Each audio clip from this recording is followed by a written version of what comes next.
Welcome, everybody, to the NFL Show on the Grueling Truth Sports Network. I'm your host for the NFL Show, Mike Goodpaster. Right now, I'd like to welcome in my co-host. First up, from the FF Face-Off, Anthony Cervino. How you doing, Anthony? I'm doing good, Mike. How are you?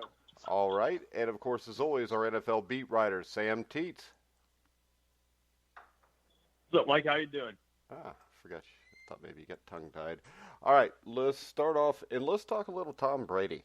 Because I think today brings a new twist into sagas. ESPN's Adam Schefter appeared and basically is reporting that the Tennessee Titans are the favorites to sign Brady right now. And after that, he listed the Raiders and then finally the Patriots, with the Chargers having a small or a long shot to actually sign Brady. Anthony, what do you think about the reports with the Tennessee Titans and Tom Brady? I'm not very shocked. I really thought that the Chargers would be the front runner, but the Chargers were up with the Chargers. But the Titans were a close second because of the Vrabel connection. And I do believe Ryan Tannehill, he might want to cash in on a contract. And if you're the Titans, they were pretty close this year with Tannehill, who came out of nowhere. Brady could be that piece that puts them over the top because they're a power running team, assuming that they retain Derrick Henry. They have a pretty good defense. I think the pieces are there.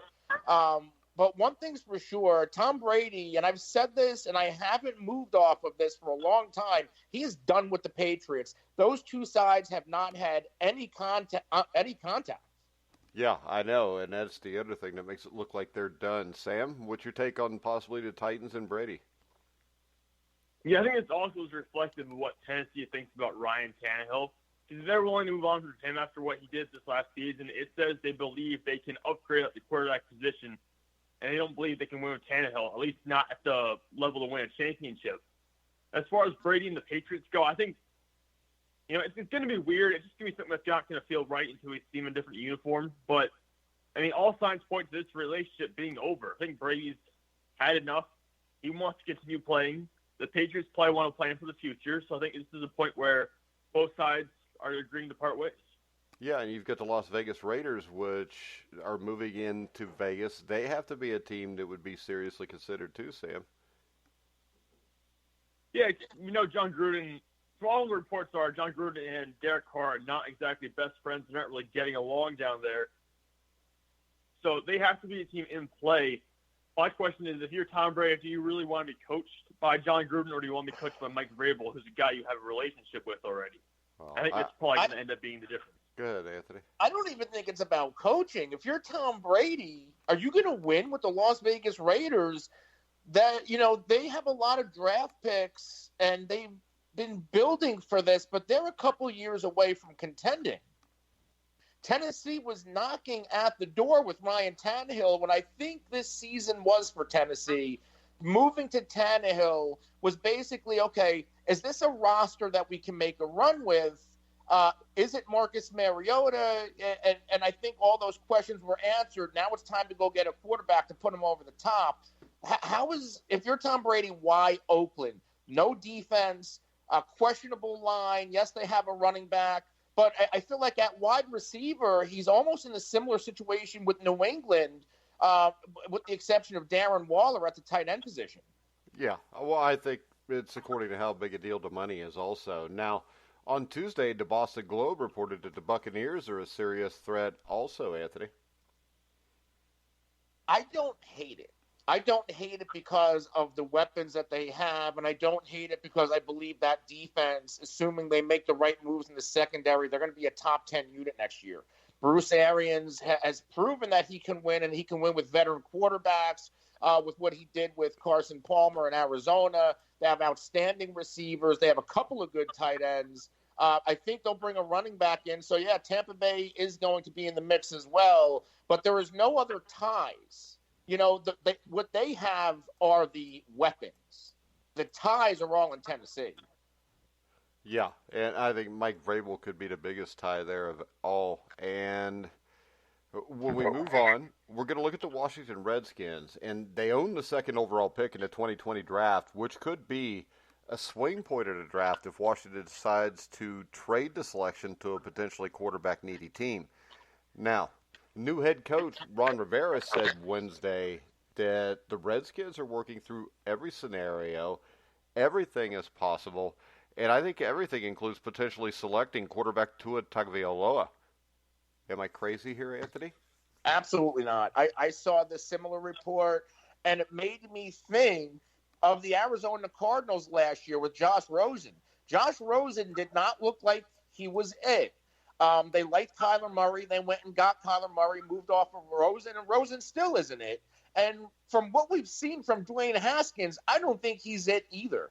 And they don't have to move far to get the second best quarterback on the board. Yeah, They and I can don't just even. sit there. And to tell you the truth, I don't know that he's the second best quarterback on the board. Right. Well, I'm one of the two best. Yeah, I think that both of these guys could be studs. And Sam, I think the Redskins would be crazy not to pass up, to pass up Tua. But if you look at the differences between what we believe Tua Tagovailoa will be versus what we know Dwayne Haskins is at the moment, I mean, that's a huge jump. And if you're talking about, I mean, it's the difference. If you're starting a new era in Washington with Ron Rivera, you might as well get your quarterback. And if you don't believe Dwayne Haskins is your quarterback, and Tua's on the board at number 2, or Joe Burrow, depending on who you're talking to, whoever's available at number 2 at the quarterback spot, I mean, that could be your guy. That really could be your guy for the next decade. So I don't know if he's up there. I don't know why you would pass on him in favor of Dwayne Haskins. Yeah, and I mean maybe somebody will give you something for Haskins. You never know. And then also with the Redskins, it's possible they could bring Trent Williams back, which would be huge. He's one of the better left tackles in the NFL, Sam. Yeah, he held out this past year, but with Ron Rivera coming in, they've talked a little bit. It looks like they're trying to establish a relationship now that the old regime is out in Washington. And if they bring him back, it's huge because, like you said, he's one of the best left tackles in football. And you add him in, and suddenly you can start building that offensive line a little bit again, and you can really help the quarterback settle in. Yeah. Anthony? Any other comments on this? Because we got Trent Williams, you got Ron Rivera, and the NFC East is not a division that looks locked up by anybody for the next few years, no matter what you and your cowboy-colored, rose-colored glasses say. No, that division is wide open, and it seems like if you look with, Dallas, of course, they have pieces. I like Mike McCarthy, whether you do or not. Philly's always going to be trouble. The Giants, at least they're going to have an explosive offense. Washington has to do something to catch up. Otherwise, they're going to fall way behind. Well, and I think they take Tua, and I mean, I know I'll sound crazy here, but if he's healthy, Tua's the best quarterback in that division.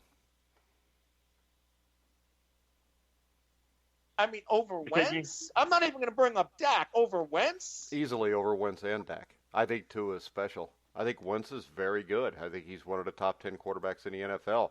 But so right now, if I told you as a Cowboys fan, you could have Tua. If you give up Dak Prescott, you would want to keep Dak Prescott.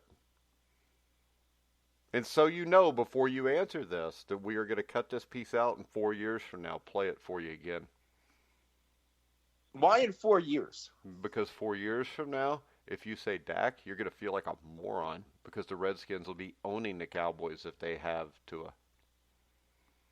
But what else? So you're saying that Tua can step on this field and do it by himself? Because what weapons outside of Terry McLaurin and Darius Geis can't stay on the field, and Adrian Peterson's 36 years old. I'm telling you this: Tua Tagovailoa is a quarterback like a Russell Wilson or a Drew Brees that automatically will step on the field and make a 4-win team a 7 or 8 win team. I'm not arguing that. I like Tua.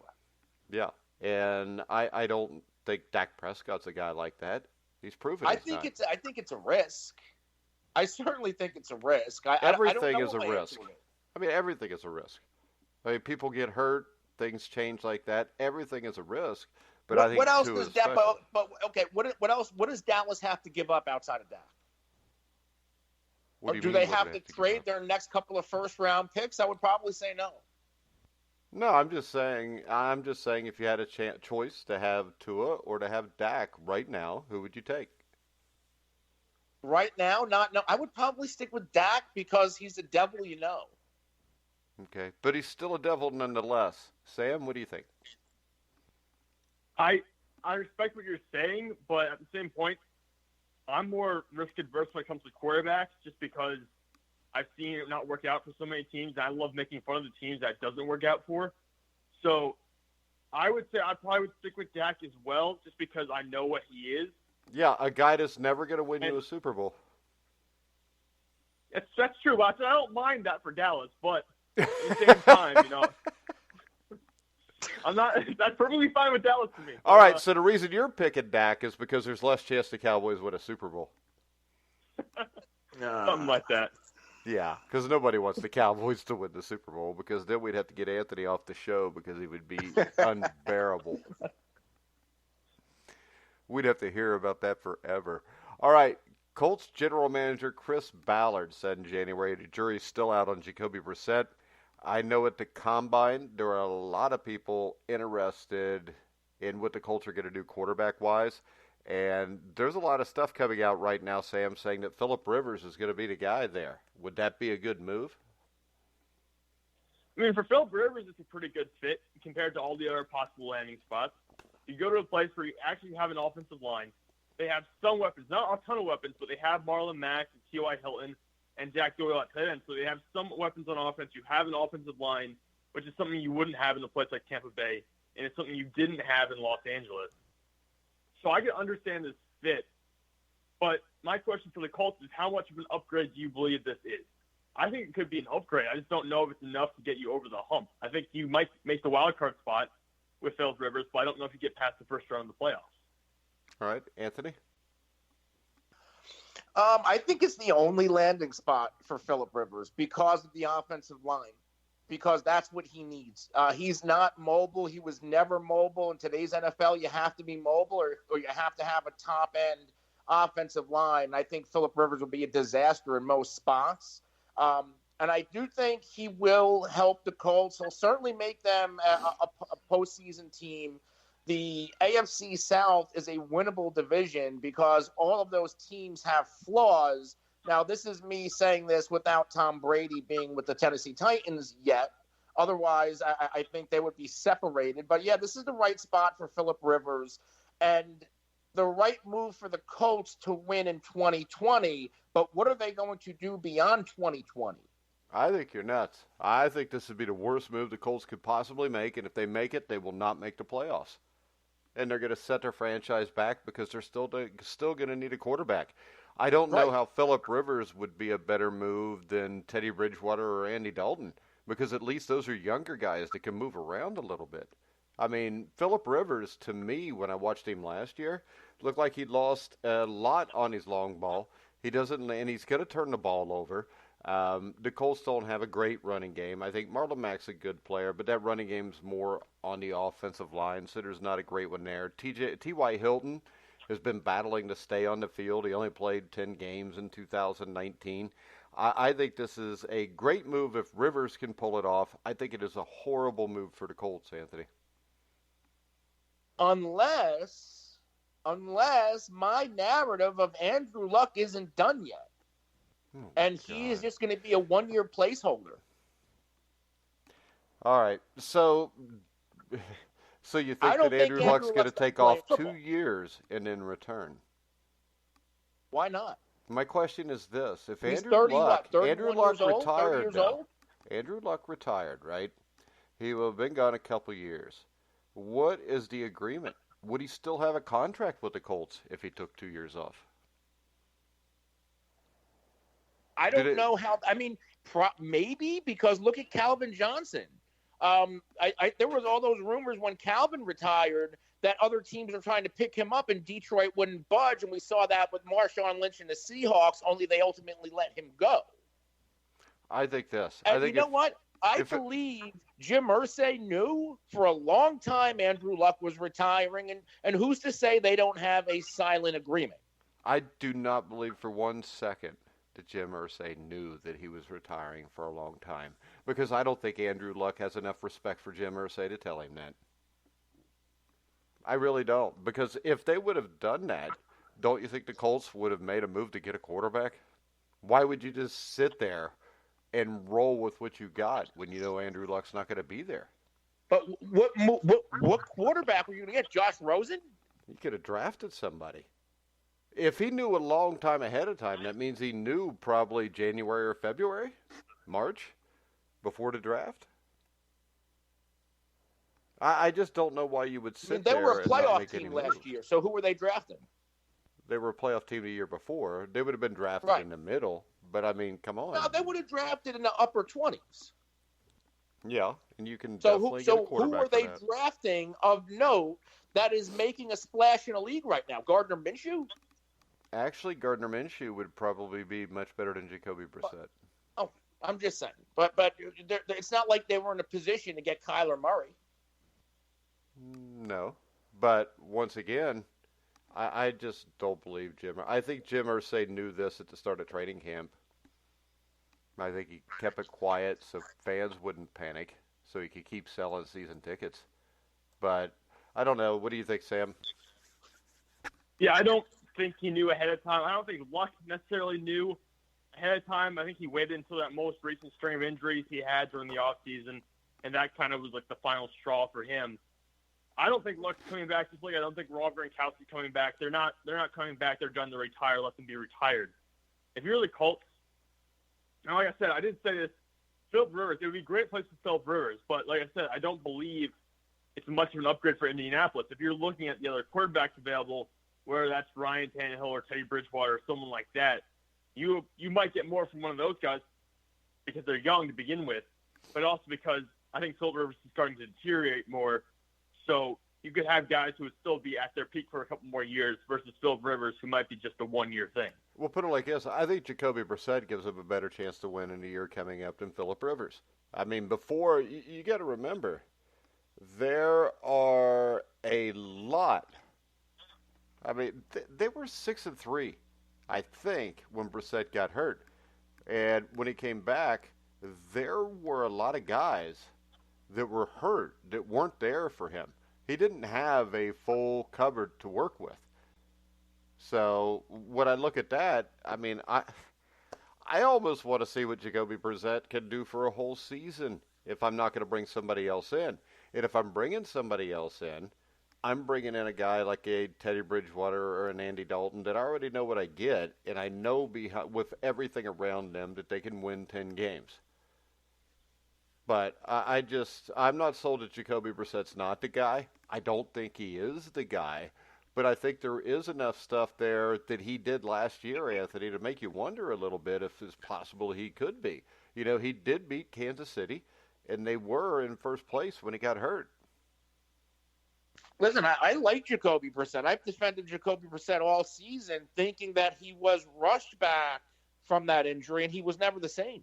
We'll see. So then why do you think Philip Rivers is the best move? Because I think he was rushed back, but I think on top of that, he was rushed back while other people were hurt, which made it even harder on him. I think because Philip Rivers, and probably a lot of it was garbage time, but he still was one of the top, he could still sling the football. No, he sucked last year. Turned the ball over a lot, but he threw for a ton of yards. He sucked last year. He threw 23 touchdowns and 23 interceptions. And everybody jumps Jameis Winston, but he threw more touchdowns and interceptions, and Jameis Winston threw for a ton of yards last year. And I'll tell you this, if I'm the Indianapolis Colts, and I'm not going to go with Jacoby Brissett, I'd go get Jameis Winston. Because this is the thing. I think Jameis Winston has been behind a bad offensive line his whole career. Maybe if we give him an offensive line that can block, maybe you'll see a Jameis Winston that may still throw 18 interceptions, but he may throw 35 or 40 touchdown passes with it also. Well, another thing is Philip Rivers has openly admitted that he might retire after this coming season. He's openly said that. He's not sure how much longer he wants to play beyond this year. So if you go out and get Philip Rivers, you're really playing a one-year game here. You're kind of disqualifying yourself almost from the playoffs for either this year or for the year after that. So this is only kind of if you got Rivers, you're only putting off your issues for 1 year, and you still might not improve that much. So Rivers comes with more risk than going after a younger player. Anthony? No, I don't disagree that this is going to be a 1-year rental. It's more of what are the Colts going to do after Rivers? Yeah, but what do you do after that? As you said, if he gets you to the playoffs the way you said that he thinks he can, then you're picking into 20s again. So where do you get your quarterback? Because it's real hard to pay a lot of money for Phillip Rivers for 1 year and then turn around the next year and say, okay, Jacoby, now you're the starting quarterback.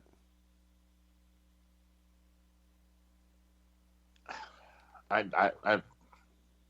don't know.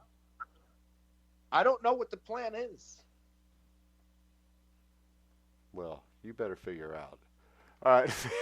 I mean, can they make a move and try to jump and be in the Lawrence conversation and give up a whole bunch of picks? Yeah, but to be in the Lawrence conversation, you got to get to the number 1 pick in the draft. Right. And would Jim Irsay do that? I don't think they have a way to do that. Because I think that when it comes to Trevor Lawrence, he's going to be kind of like Burrow. And if Tua wouldn't have got hurt, Tua would have been the same way, where whoever's picking him is going to pick him, and there's probably nothing you can do about it. I don't know. But because I think those 3 guys, all 3, I think at least 2 out of the 3 will be special. And I think it's possible all 3 of them could be. And, I mean, the perfect example would be the Bengals in '99. The Saints offered their entire draft for Achilles Smith. Or for Achilles Smith's spot. The Bengals didn't want to give up Achilles Smith, so they turned it down. Not the same thing, because Achilles Smith was not that good even in college, I didn't think. But I'm just saying, when a team thinks this is their quarterback of the future, why would you give up a quarterback that could someday win you Super Bowls for any amount of players?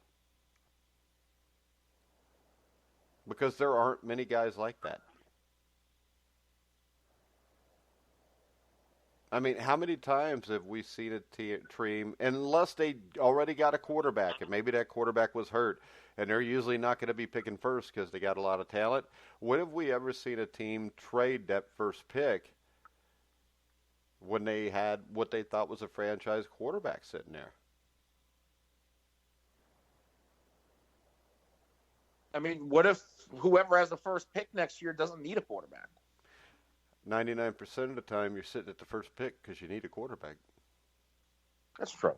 I mean, if you look right now, top 5 picks in the draft, the only team in the first 5 that doesn't really need a quarterback is Detroit with Matthew Stafford. And the only reason they're there is because Stafford got hurt.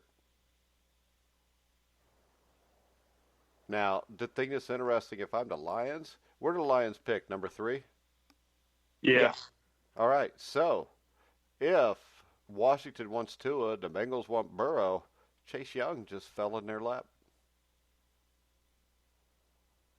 And if you got a healthy Matt Stafford, remember, I think that team, when Stafford got hurt last year, that team's going to be set up for the next head coach. But that team, I think the team's set up for Patricia to possibly save his ass by going 9-7. A good coach may be able to win 11 games with that team. But if you remember Detroit last year, when Stafford went down, I think they were like 3-4. They were still in the conversation, but I think every one of those losses were, overtime or in the last minute or two. I mean, they were competitive in those games, and they beat a couple good football teams in that case. So and this is a Detroit team that just 3 years ago was a playoff team. So you throw Chase Young in Detroit, if he is as good as what people think, he's a game changer for your defense. And if you got a healthy Matt Stafford, they got a couple decent wide receivers, I mean, that's a team that could make a huge turnaround quickly.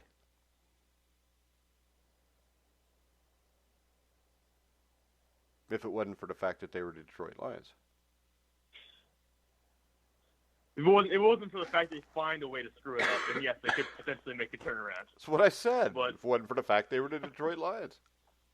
But it was ridiculous. It's basically like, I think it was almost all their first 8 or 9 games were losses by like 6 points or fewer or something like that.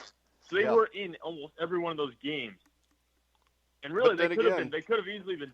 But then again, that's a sign of a bad team to lose games like that. But still, and I still think Anthony's right. if they get Chase Young. It sets it up for the next head coach. And it may make it so they could get a decent guy to be the head coach. Run Eric Bieniemy up there. A year from now, we'll be talking about Eric Bieniemy with the Detroit Lions with Chase Young and Matthew Stafford and how they're going to be the breakout team of that next year. Mark down how far into the show and what date this was, just in case that's right. We'll have to pull that clip out. All right, the Kansas City Chiefs are breaking out the big ticket for their big defender. It looks like they're going to franchise tag defensive lineman Chris Jones. I think this is a great move, Anthony. Yeah, I like that move for Kansas City, but this is a team that they kind of have to watch where they're allocating their funds. I think we're going to see a lot of roster turnover from Kansas City in terms of trying to move some money around, trading players. I thought I saw a report on that earlier today that they're going to be very busy this offseason because they're going to have to pay a lot of guys. Well, the thing is, they're going to have to pay. They're going to have to pay Patrick Mahomes. Yeah. Mahomes, Tyreek Hill. Yeah, but you don't have to pay Tyreek Hill. You have to pay Patrick Mahomes. Oh, yeah. And that's going to be the thing. You have to give him a blank check at this point. And really, you don't. I mean, you don't have to give Mahomes that contract until after the year coming up. So if it's me, I'm just loading up trying to win back-to-back Super Bowls, and then we'll let it fall where it may after that. Yeah, because if you win another Super Bowl, then it's all worth it in the end. Even if you have a little bit of a setback where you're rebuilding and trying to recover after that for a couple of years, if you won back-to-back Super Bowls, I mean, that makes it all worth it. Well, see, and this is what makes so special with the last 20 years that the Patriots done has made it that special, if you know what I mean, Sam, because they're the LA team that never got affected by this. But yeah, I mean, we saw it happen with the Seattle Seahawks almost, where they started falling apart there. And that was also injuries and stuff. But we've seen teams that have had great rosters that just don't last more than 3 or 4 years. And they have done it for 2 decades. So that just shows you how well the Patriots have done as far as trading guys at opportune times and developing players, plugging guys in and having them play efficiently. And it just shows you how well they've done all that. And unfortunately, they're not really doing that anymore, which is why we're starting to see some decline in the New England Patriots. All right, so before we wrap this up, Anthony, question. If Tom Brady goes to the Titans, what happens to the Patriots next year? Can they still win that division? Depends on what they do with this roster, the offensive line. Who's going to be the quarterback? Is it going to be Andy Dalton? Is it going to be Tannehill? Or Jarrett Stidham? I think Jarrett Stidham's a possibility because if you go with Stidham and you don't have to pay a quarterback a bunch of money, it leaves you a lot more money to pay and bring in guys to put around him. It's just according to how good they think Jarrett Stidham is. Yeah, and I brought this up, in the season a little bit, and especially in the preseason, what really stood out was the fact how much he got, how much playing time he had with the ones in preseason games, because Tom Brady usually plays a lot in the preseason, compared to a lot of other starting quarterbacks. So I think they were preparing for this. Either that or Tom Brady just didn't want to play in preseason games. I don't know that they were preparing for it. They were probably trying to find out if Stidham could play or not, which I don't think preseason really shows you much of anything there. What's your opinion, Sam? Do you think that they're still a playoff contender? I think it could be just because Bill Belichick's there, and I feel like you have to give Bill Belichick that respect. Also, they're in the AFC East. Well, yeah, that's true. Anything could happen in any given year in the AFC East. I mean, it's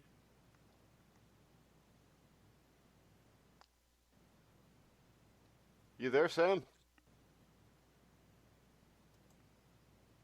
Sam? Gotta love these New Jersey connections. Sam!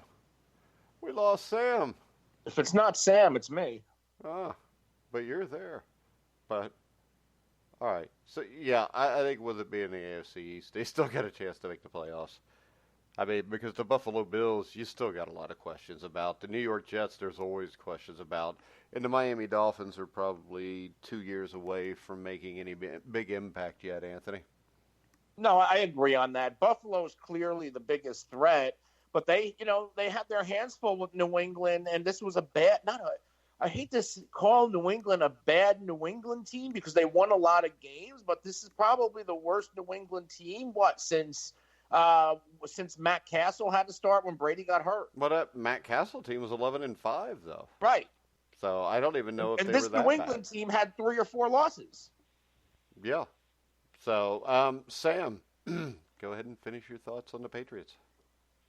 Now, I was going to say with Jarrett Stidham, they did play him in a game last year, and they actually had to pull him. They put him in the fourth quarter, and they pulled him. I think he threw an interception right away. So there's been some disgruntlement with how he's played when he did get some opportunities during the regular season. I liked him in college. I just don't know how it's going to transition to the NFL. I do feel like going for a veteran would probably make more sense if they want to win. But at the same point, I mean, we saw what they did with Matt Castle at one point, so I don't see why they couldn't put Jarrett Stidham in there and try to win some games. All right, guys. Anything else we want to talk about before we go?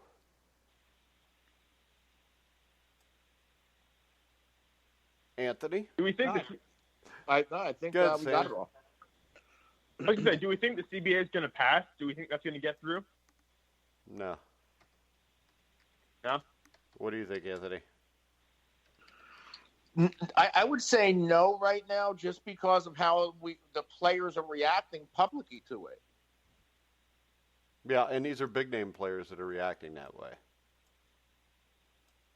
Correct? Yeah, you look at it, it's been Aaron Rodgers, J.J. Watt, Russell Wilson, Marquise Pouncey came out against it the other day. So there's been a bunch of guys who have had a lot of credit around the league for what they've done. So I feel like if you hear those guys saying no, it's going to be very hard to push this through. All right. The owners agreed to remove a $250,000 cap on the 17th game check for existing contracts, but rejected proposal to shorten the offseason. The NFLPA reps voted to pass along the proposed CBA to the players, but that was 17-14 with one abstention. The current one expires in March of 2021. I would imagine since they're still a year away, the players are going to try to get something more, Sam. Yeah, that's what I was thinking, because at this point, like, the NFL made it sound like a couple of weeks ago, we're almost here, but we didn't get to hear from the NFLPA, really. And it sounds like there's still a lot of dissension in there. And it was almost a 50-50 split on whether to even go to vote for this thing. So at this point, I feel like you really have to slow it down a little bit for the players and try to dig in here, because you obviously want something more out of this. You're not happy with the way it is right now. So this is probably not going to pass for the players, and they're probably going to drag this on into the summer, I would believe. All right, so among other issues on the table that the owners have greenlit are a cap on the number of international games, and that there would not be a full week of such contests. More likely is a continued mix of England and Mexico, possibly other European sites. Also, training camp padded practices would be reduced from a total of 28 to 16. There would be more off days during camp, 8 instead of 5, and a limit on joint practices. No extra bye week in the regular season. Teams would have 2 weeks to prepare for the season opener with the elimination of the 4th preseason game. Rosters would expand from 55 to 50 or 53 to 55 players, with 48 players able to dress for games rather than the current 46. Practice squads would go from 10 players to 12 and eventually to 14, probably by 2022. And I think they're so early in the game. They're probably not going to approve it this quickly anyway. I mean, it wouldn't make sense to just go ahead and take it right now, because obviously they want something out of this. They want something more than what they have. Some people will think they're aiming for 50-50 on the revenue share. I don't think the owners will ever go for that, because the owners want to have more than 50% of the revenue just because it's a symbolic thing for them to a point. But I just don't see why you would take this right now, because you can obviously try to get something more out of this. I believe a sticking point, the 17-game season is something that a lot of guys don't want to see. Yeah, and I don't think they're getting what, like a 0.5% revenue more. I mean, I think that the NFL owners would let them strike before they'd give them 50%, Anthony. Yeah, and it wouldn't surprise me if this came down to the wire closer to next March. I hope they strike. I just wish they had a Marvin Miller to help them through the process because the players have been screwed over forever since 1982 in the first strike. All right, Anthony, anything else you want to discuss, or you want to tell us where they can find, or people can find the FF Face-Off? Yes, you can follow me on Twitter at The Real NFL Guru, and you can follow my show at the FF Face-Off, and we can be found at all the top social media and podcast platforms. All right, Sam. Yeah, you can follow me on Twitter, Instagram, and Facebook at Sam_Teets33. I'm constantly posting new polls or articles or stats, so feel free to go check those out. All right, you can follow me at Grueling Truth. You can hear our podcast wherever you find podcasts, including iHeartRadio, iTunes, TuneIn, Spreaker, Stitcher, Spotify, YouTube, you name it, we're there. We will be back tomorrow at 1 o'clock with the NFL show. Make sure you check us out then. So for now, for Anthony Cervino, Sam Teets, I'm Mike Goodpaster. You've been listening to The Grueling Truth, where the legends speak.